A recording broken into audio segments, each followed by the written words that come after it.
নিউটাউনে ধর্ষণ করেই ছাত্রীকে খুন, প্রাথমিক অনুমান ময়নাতদন্তের রিপোর্টে। নাবালিকার যৌনাঙ্গে আঘাতের চিহ্ন রয়েছে, গলায় ফাঁসের দাগ। নাবালিকাকে যৌন হেনস্থায় পক্সো ধারা যুক্ত করেছে পুলিশ। খুনের ধারা যুক্ত করে তদন্ত শুরু করেছে পুলিশ। খতিয়ে দেখা হচ্ছে সিসি ফুটেজ। মায়ের বকুনি খেয়ে বাড়ি থেকে বেরিয়ে নিখোঁজ হয়ে যায় অষ্টম শ্রেণীর ছাত্রী। নিউটাউনে অভিজাত বহুতলের পাশ থেকে নাবালিকার অর্ধনগ্ন দেহ উদ্ধার হয়। লোহা ব্রিজ এলাকার একটি জমি থেকে নাবালিকার দেহ উদ্ধার করে পুলিশ। বাড়ি থেকে 6.5 কিলোমিটার দূরে জগৎপুরে রাত 11টা থেকে 11:30টার মধ্যে শেষ দেখা গিয়েছিল এই ছাত্রীকে। কিন্তু কিভাবে ওই নির্জন এলাকায় পৌঁছলো ছাত্রী, এখনো রহস্য রয়েছে। নাবালিকাকে ধর্ষণ খুনে এখনো অধরা দুষ্কৃতীরা। ছাত্রীকে গণধর্ষণ করে খুন করা হয়েছে, ময়না তদন্তের প্রাথমিক রিপোর্টে এমনই রয়েছে।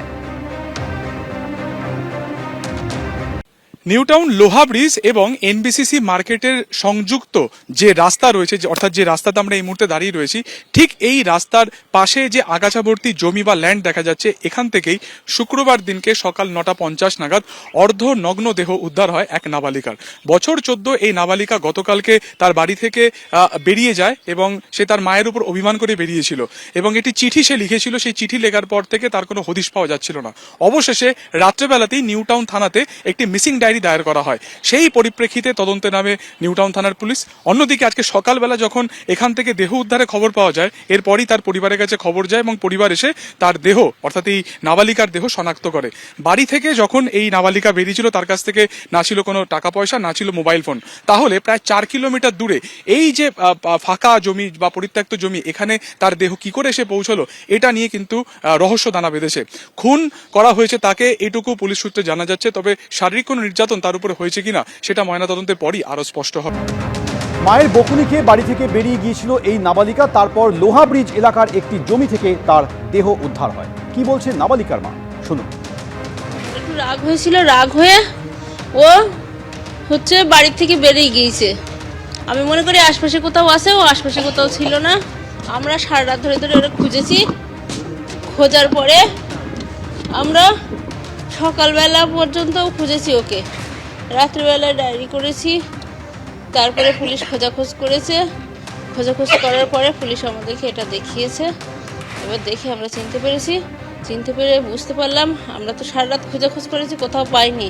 কিন্তু ওরা যে কে এখানে আনলো আর কে যে কি করলো, এর কোনো হদিশ আমরা পাইনি। না, আমার কারোর সন্দেহ হয় না। সন্দেহ হয় এটাই পথ চলতি।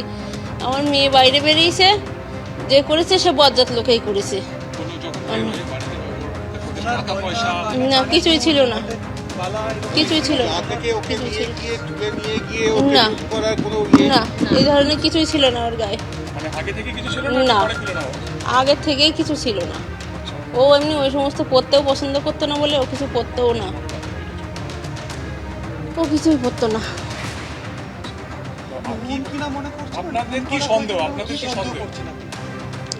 আমার তো সন্দেহ হচ্ছে আমার মেয়ে স্বইচ্ছায় কিছু করেনি, যা হয়েছে লোকের বদমাশিতেই হয়েছে, জোর জবরদস্তি করা হয়েছে। অবশ্যই মুখে গায়ে এরকম হাসানো, পুরো পায়ে, সারা শরীরে,